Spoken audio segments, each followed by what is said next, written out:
बड़ी सुंदर सी कथा है। गोपांगनाओं के अद्भुत चरित्र हैं, ग्वाल बालों के, अनेक असुरों का नाश, और कंस अपनी कुटिलता से, हिंसक वृत्तियों से, अपने षड्यंत्रों से, अपनी पैशाचिक नैशाचरी वृत्तियों से अथवा अपनी अधमता से कृष्ण को पा नहीं सका, कृष्ण को देख नहीं सका। इसलिए अक्रूर का आह्वान किया, अपने चतुर, गुणी, विद्वान, नीतिज्ञ, धर्मात्मा विदुर का आश्रय लिया। विदुर से कहा कंस ने कि मैंने अनेक षड्यंत्र बुने, अनेक बार मैंने कृष्ण की हत्या के अनेक यत्न किए, मेरे सारे असुर, निशाचर, सभी राक्षस मारे गए। मैं जानता हूं बड़ा बलवान है, बुद्धिमान है, नीतिज्ञ है, वो स्वयं बड़ा समर्थ है, लेकिन एक भी पल ऐसा नहीं जब मैं उसे भुला पाता हूं। हर पल वो मेरे मस्तक में मृत्यु बनकर एक ऐसा भयानक विचार बना रहता है। मेरे भीतर एक निरंतर वो मृत्यु का विचार, वो कृष्ण मेरा काल है और वो निरंतर मुझे भयभीत करता है।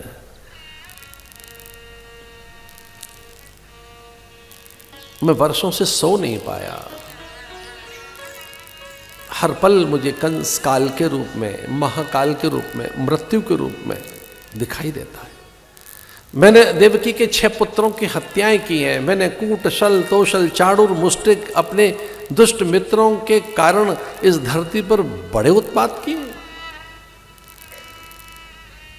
मैं एक और अवसर लेना चाहता हूं कि मैं मल्ल विद्या में उसे आमंत्रित करूं।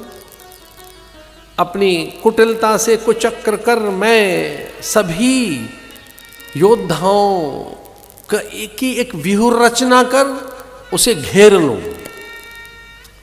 मैं बलशाली हूं और सब मेरे जो दुष्ट मित्र हैं उसे जब घेर लेंगे तब उसका हम वध कर देंगे। एक व्यूह रचना करते हैं, उसे अकेले बुलाते हैं, घेर लेते हैं उसे मथुरा में। अब वहां उसे ढूंढने नहीं जाएंगे, मथुरा में बुलाते हैं। कृष्ण और बलदेव को यहां आमंत्रित करते हैं, उनको चुनौती देते हैं। वो बलशाली हैं और हम आह्वान करते हैं, उन्हें चेतावनी देते हैं कि अगर बलवान हो, शक्तिवान हो, जरा भी आप में कोई बल है तो आओ हमारे अखाड़े में, यहां युद्ध करो, मल्ल युद्ध के लिए हमारे पास आओ। तो उसे उकसाते हुए वो वीर है और ऐसे हम यहां एक षड्यंत्र के कारण उसकी हत्या कर देंगे, यहां बुलाते हैं उसे।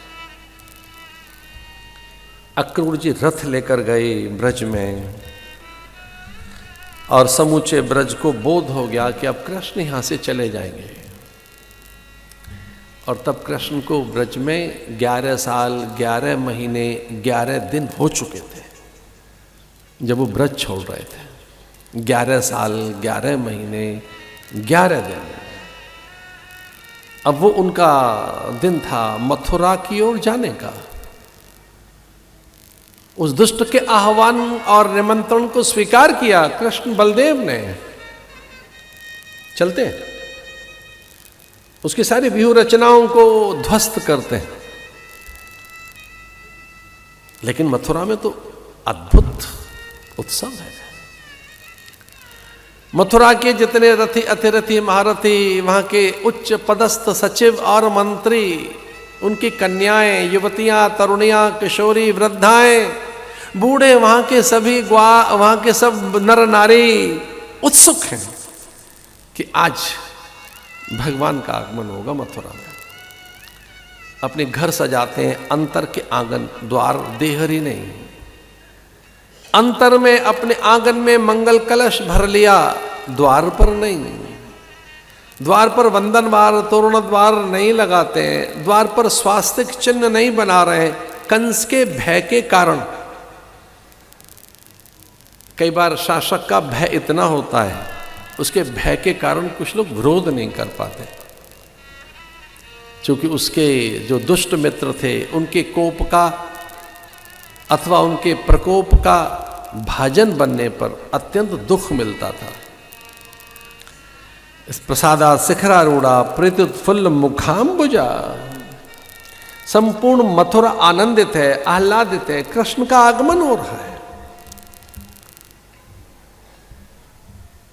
एक निकली जिसने दुस्साहस किया, उसने कहा भले ही कृष्ण, भले ही कंस मेरे प्राण ले ले, मेरे प्रत्येक अंग को चीर कर वो हिंसक पशुओं को डाल दे, मैं आरती करूंगी कृष्ण की, मैं दीपदान करूंगी।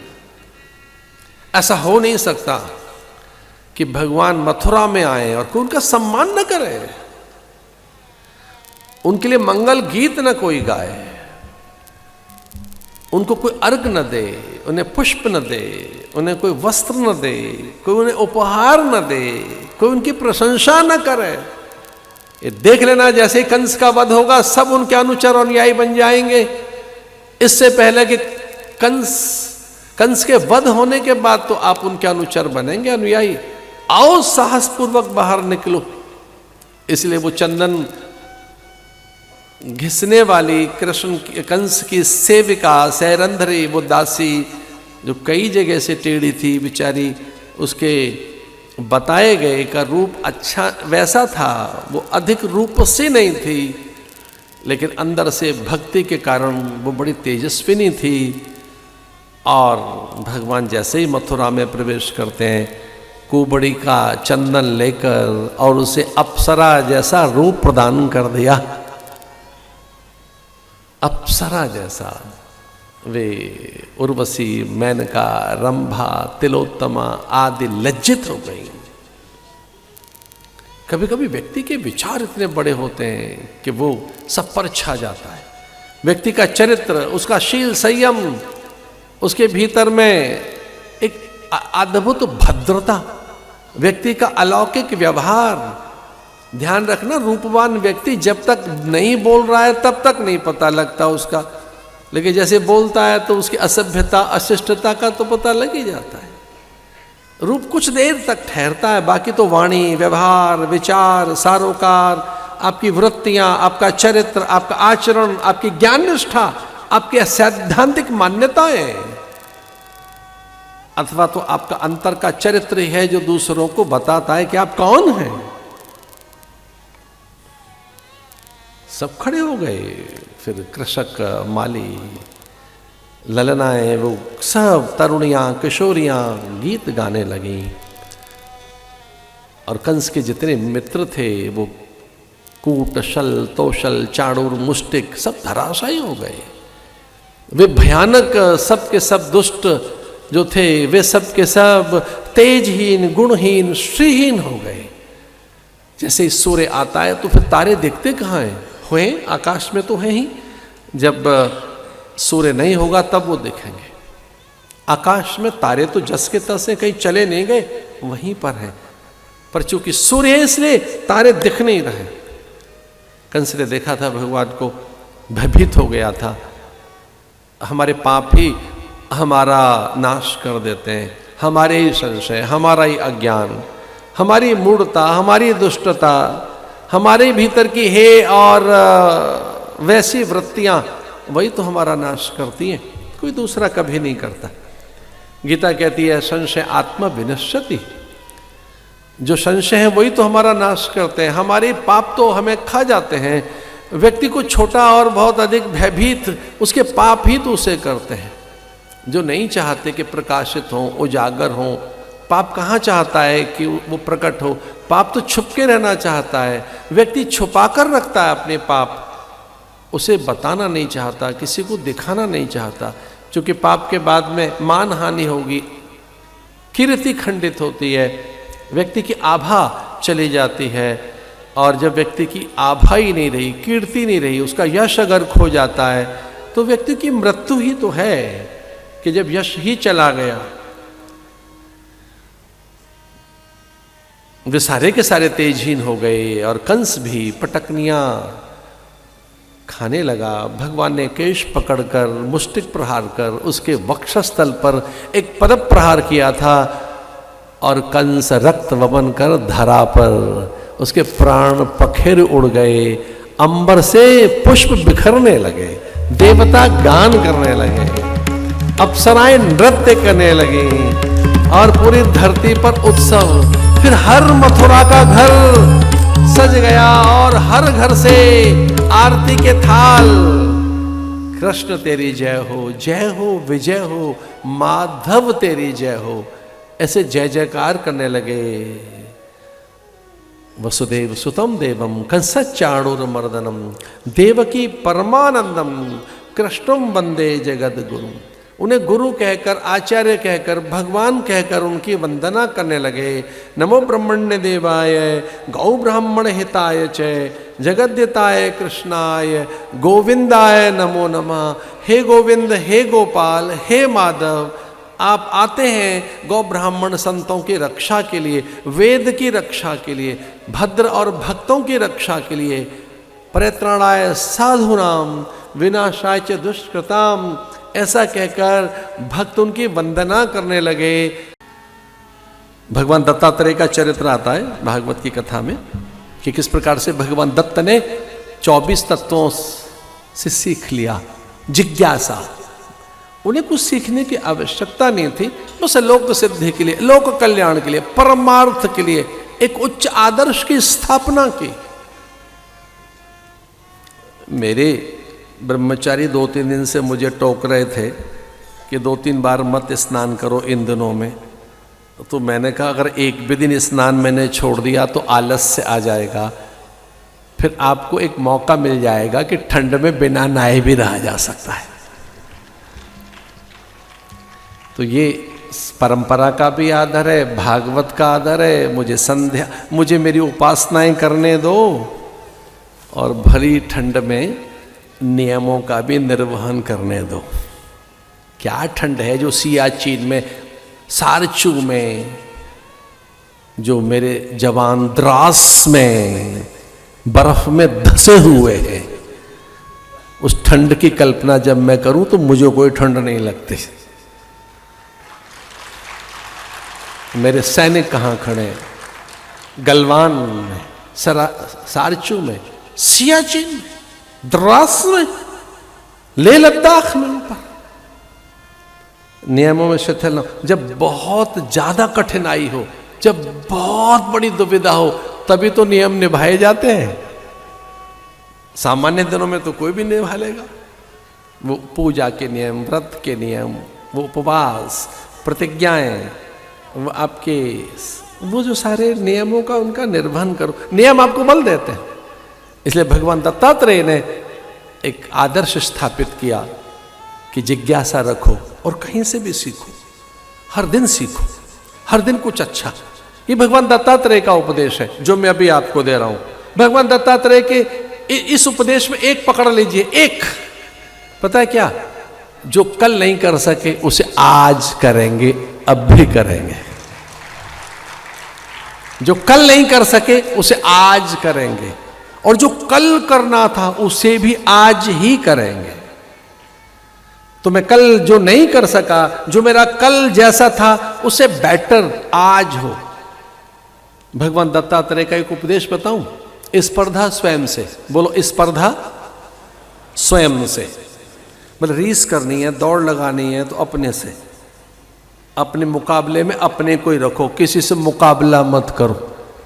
मुकाबले में किसी से मत करिए, अपने से करिए। क्या? कि जो मैं कल नहीं कर पाया उसे आज करूंगा। तो मेरा आज कल से अच्छा हो, सुंदर हो, श्रेष्ठ हो, जयी हो। मेरा कल से आज महान हो। जो कल नहीं हो सका है उसे अब भी करना है, अब भी करना है। और जो कल भी करना था उसे भी अभी ही करना है। ऐसे भगवान दत्त के उपदेश हैं। सुखदेव की कथा सुनकर परीक्षित को समाधि लग गई। उनके अंग प्रत्यंग बदलने लगे, उनमें से भगवत्ता मुखरित और जागृत होने लगी। उनका वैष्णव रूप धारण हो गया और सबने देखा कि परीक्षित में नारायण प्रकट हो गए, परीक्षित नारायण जैसा दिखने लगा। आता तक्षक उससे पहले तो समाधि लग गई परीक्षित को। गुरु की प्रतिज्ञा संपन्न हुई, सिद्ध हुई। सुखदेव मुनि ने प्रतिज्ञा की थी, सुखदेव मुनि ने यह सौगंध ली थी, उन्होंने शपथ ली थी कि जब तक मैं अपने शिष्य को ब्रह्म ज्ञान नहीं करा दूंगा, मृत्यु के भय से उसे मुक्त नहीं कर दूंगा, जीते जी उसे मुक्ति नहीं दे दूंगा, तब तक कथा चलती रहेगी, चलती रहेगी, चलती रहेगी। ये शिष्यों के लिए, भक्तों के लिए, जिज्ञासुओं के लिए, मुमुक्षुओं के लिए, सत्य पिपासुओं के लिए, उनके लिए जो कुछ अच्छा करना चाहते हैं, कथा चलती ही रहेगी। भले आज से 7 दिन के बाद आज यहाँ पूरी हो गई है, लेकिन ये ज्ञान यज्ञ, ये विचार यज्ञ, और ये चलता रहना चाहिए। ज्योत जलती रहनी चाहिए, शुभ कर्म प्रसारित रहने चाहिए। भागवत की कथा में ये विसर्जन की वेला गच्छ गसुर श्रेष्ठ पुनरागमनाय च, कि अभी कल यज्ञ होना है और उत्तर पूजा के बाद अनुष्ठान की सिद्धि होगी। आज संयोग से महापुरुषों ने, हम सब ने मिलकर एक वृक्ष लगाया। हो सके तो वृक्ष लगाने का एक व्रत लीजिए कि कभी मंगल प्रसंग होगा तो वृक्ष लगाएंगे, उत्सव के दिन वृक्ष लगाएंगे, पूर्वजनों की स्मृति में वृक्ष लगाएंगे। तो इस धरती पर हरितिमा की आवश्यकता है, प्राण पवन प्रकाश वो देता है, वृक्ष औषधि है। आइए भागवत का महात्मा का पहला श्लोक सुनाते हैं। ऐसा कहते हैं पहला और अंतिम श्लोक सुनने से पूरी भागवत का फल मिलता है। आइए अपने पूर्वजों को, जिन्हें आप कथा का फल देना चाहते हैं, उनको, किसी को भी, पितृ और देवताओं को, अपनों का स्मरण कीजिए। आओ हम गुरुजनों का ध्यान करके बैठें। भागवत के महात्मा का पहला श्लोक है। सच्चिदानंद रूपाय विशुत्पत्त्यादि हेतवे तापत्रय विनाशाय श्री कृष्णाय वयम नुमः। भगवान सदघन चिदघन आनंद घन है। वे सृष्टि में सृष्टि स्थिति लय के अथवा सबके स्वामी हैं। उनके नामस्मरण से दुख भंजन होता है। भागवत कथा के महात्मा का अंतिम श्लोक है। श्री कृष्ण प्राप्ति करम शाश्वत प्रेमानंद फलप्रदम श्रीमद्भागवत शास्त्रम कलौकिरेण भाषितम। इसका अर्थ है कि सब प्रकार की प्राप्ति, सिद्धि, अच्छे योग, संयोग, पूर्णता, परिपूर्णता और जो कुछ चाहते हो वो सब प्राप्त होगा। भागवत की शरण में आओ, भगवान की शरण में आओ,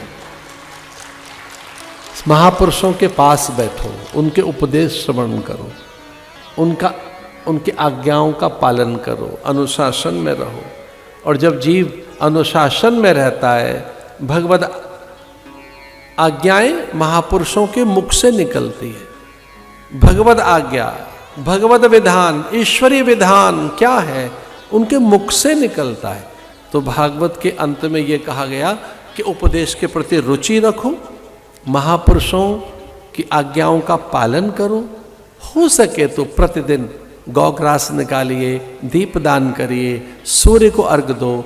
जो अभावग्रसित हैं, वंचित हैं, पीड़ित हैं अथवा साधनहीन हैं, उनकी सेवा के लिए कुछ अंश निकालो।